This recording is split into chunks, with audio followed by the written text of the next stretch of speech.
Наместо да добиваат поддршка, помалите рурални општини се во немилост на централната власт. За вако искуство образложуваат во општина Јагуновце, каде останаа без подрачната канцеларија на Агенцијата за вработување, а со месеци чекаат финансии да им одобри нови вработувања со цел да профункционира уште една градинка. Канцеларијата каде се евидентираа невработените се затвори по 8 години функционирање, а ги погоди најранливите категории, кои сега треба да одат во Тетово на свој трошок.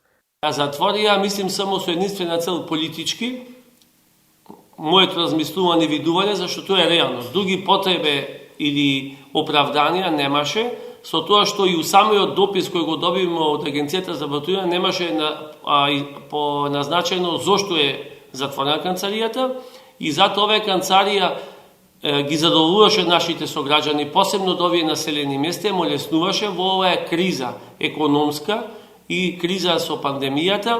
Градоначалникот вели дека кога граѓаните ќе имаат што повеќе установи поблиску до нив, односно децентрализација, ќе почувствуваат вистинска помош од државата.